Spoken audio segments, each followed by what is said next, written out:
Society has this idea that creativity is supposed to be neat and predictable. You start, you keep working steadily, and boom, you're done. But sometimes that doesn't work. Some days you're in the zone. You're hyper-focused, the words are flying, and you feel unstoppable.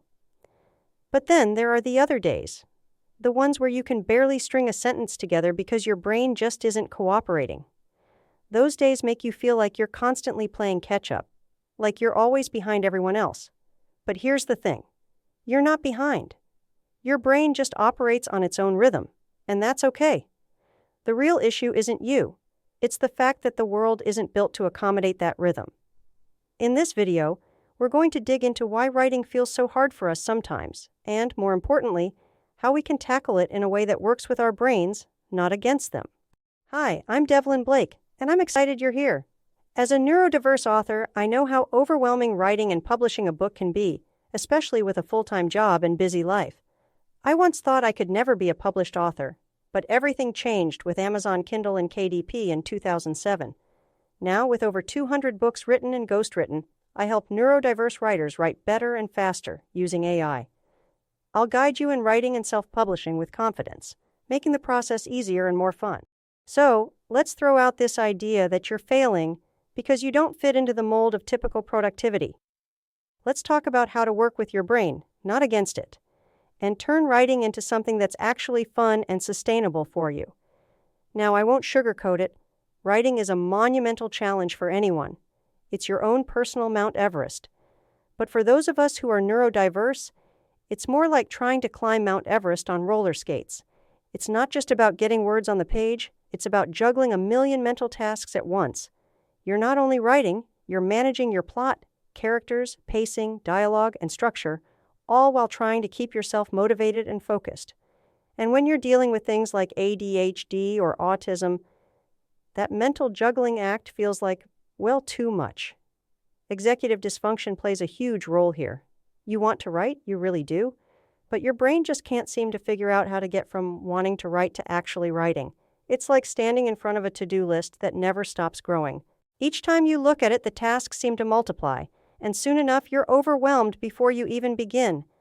It's like your brain has put up this invisible barrier that makes it feel impossible to even start. Sound familiar? It's frustrating, but what's worse is that most neurotypical people just don't get it. To them, writing is a straightforward process. You sit down, you write, you finish. End of story. But for us, it's a whole different beast. You might sit down with every intention to write, but then your brain gets distracted by a dozen other things. An idea for a new story, the random urge to Google something, or maybe that pile of laundry suddenly seems way more interesting. Before you know it, the day is gone, and you've written maybe 2 sentences. And of course, that leads to feeling like you're behind again. Let's get one thing clear. You're not alone in this. And more importantly, you're not broken or lazy. There's this mental block we all face when we hit those rough patches, known as the wall of awful. If you've experienced it, you know exactly what I'm talking about.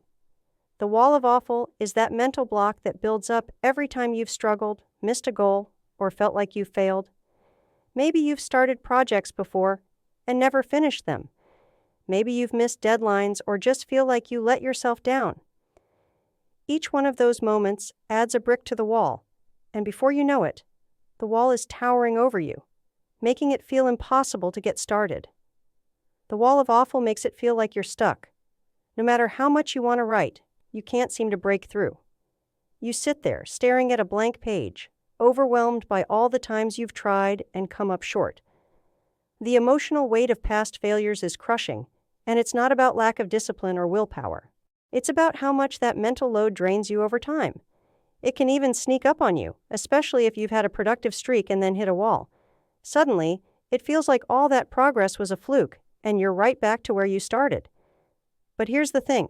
That wall of awful, it's not permanent. You can tear it down, piece by piece, and get back to writing. It all starts with changing how you view yourself as a writer. You're not behind. You're just working with a brain that wasn't built for rigid routines and traditional timelines, and that's okay. In fact, that's a good thing. Creativity isn't about following a set of rules. It's about exploring, discovering, and making connections that others wouldn't see. Think about it like this. If everyone followed the same straight path, every story would look the same. But you have the ability to jump from idea to idea, pulling in thoughts and concepts from all sorts of places. That's powerful, unique. Got a story idea that's burning to get out, but not sure how to kick it off? The Plotbot is your fast track to turning that spark into a full-fledged plot. For less than the price of a coffee and a cookie, you'll have a customized AI chatbot at your fingertips, helping you shape your story in minutes. Grab it now at the link below and start writing your novel today. That's where your magic lies. The way your brain works might just be your biggest creative asset. Neurodiverse people like us think differently. You're not bound by the same rules or patterns that neurotypical brains follow. While others might take a straight, predictable path, you're able to jump from idea to idea, making connections that others wouldn't think of. That's your superpower. Your brain isn't wired to be boring, it's wired to create something unique, something that stands out from the crowd.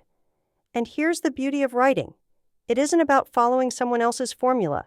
It's about creating something that only you can create. Readers crave originality. They want characters, worlds, and stories that surprise them.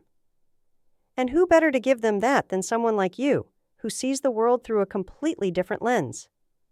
The very thing you've been beating yourself up over, your unconventional way of thinking, is what gives you your creative edge. So instead of stressing over how long it's taking you to finish your novel or comparing yourself to other writers, start embracing your process. Maybe you don't write every day. Maybe you write in bursts of inspiration. Maybe you skip around, writing scenes out of order, or have weeks where you don't touch your manuscript at all.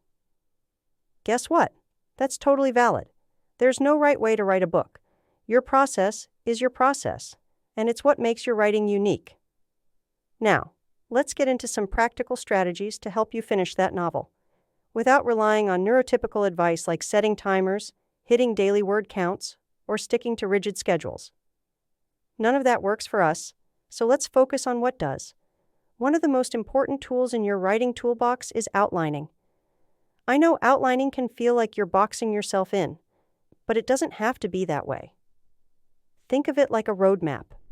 It's not there to trap you, it's there to guide you when your brain starts taking off in a million different directions. Hey there! If you enjoyed this video and found it helpful, go ahead and hit that like button. It really helps me out and lets me know I'm on the right track with content you love. Thanks for the support. Could you imagine going on a road trip without a map or GPS? Sure, you'd eventually get there. Maybe. But you'd probably waste a lot of time driving in circles, second-guessing every turn, and getting frustrated. And you wouldn't have the ability to enjoy all the little roadside stops and attractions along the way because you'd be too worried about getting lost. But with a map, you've got the freedom to explore, take detours, and still know how to get back on track. That's what an outline does for your writing. It gives you the big picture, so even when your brain is jumping from idea to idea, you won't lose sight of where your story is headed. The best part is you don't have to stick to your outline religiously. It's there to support you, not limit you. If your characters decide to take the plot in a new direction halfway through the story, go for it. The outline just helps you see how that new direction fits into the larger narrative. It's like having a safety net so you can swing from idea to idea without worrying about falling. Sometimes, just knowing you have a framework to lean on can make the blank page less intimidating. It's not about having every detail planned, but about creating a safety line so you can move more freely without fear of losing your way. Once you've got that roadmap in place, you can embrace one of the best strategies for neurodiverse writers: nonlinear writing. There's no rule that says you have to write your novel from beginning to end in perfect order. I've never written even one novel that way. If you're stuck on chapter 2, skip it. If there's a scene later in the story that excites you, write that scene first. You can always go back and fill in the gaps later. And the best part is, this approach often leads to creative breakthroughs. When you allow yourself to hop around, you might discover connections between scenes that you wouldn't have noticed if you forced yourself to write in order. Writing out of order allows you to follow your creative energy instead of fighting it. Some days you might feel like writing an emotional, dialogue-heavy scene. Other days, maybe you're in the mood for a fast-paced action sequence. Follow the spark wherever it leads. This method not only keeps you motivated, but also makes the writing process feel more fun.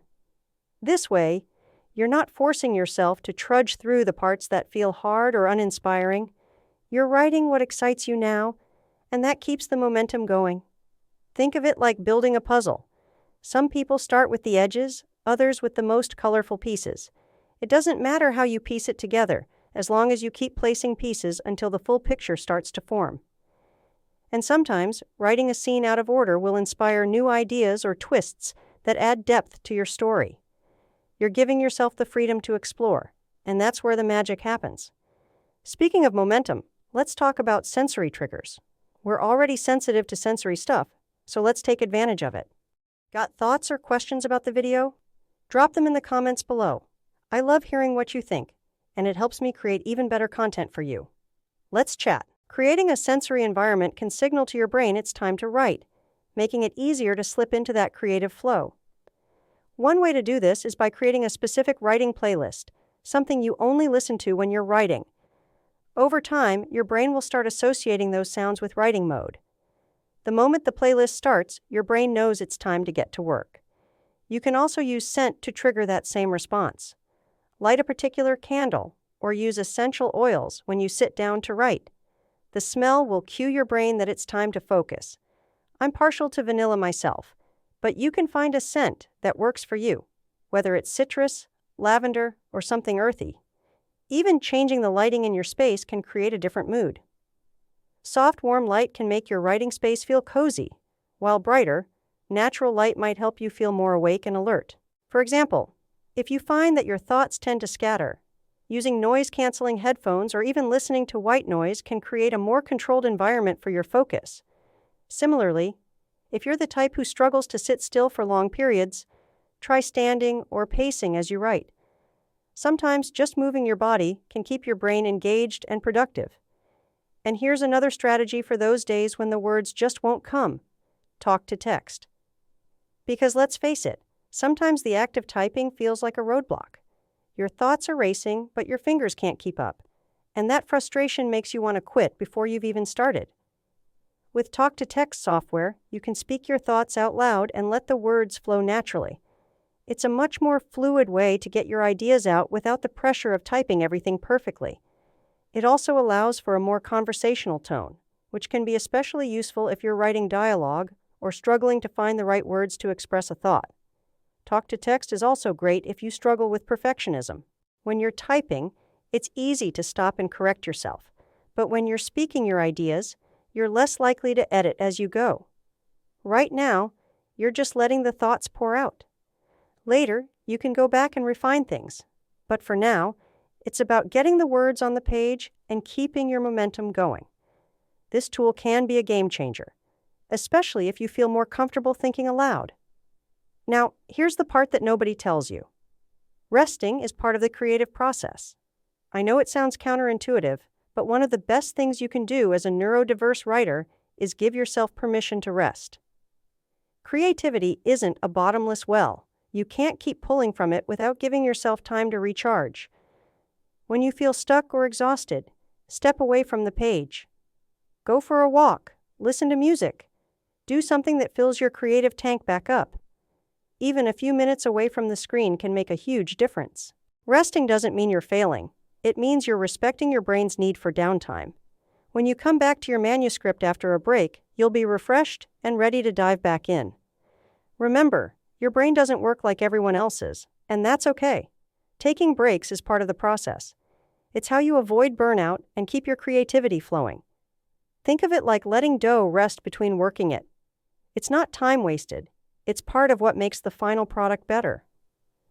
So the best advice I can give is to let go of traditional writing rules and create your own system. Trust yourself. Trust your process. The way you write doesn't need to look like anyone else's. And the more you embrace that, the more freedom you'll feel to create without limits. Your creativity isn't bound by anyone's rules, so don't let anyone tell you that your way of writing isn't valid. Find what works for you and let your story shine. Hey there! If you enjoyed this video and found it helpful, go ahead and hit that like button. It really helps me out and lets me know I'm on the right track with content you love. Thanks for the support.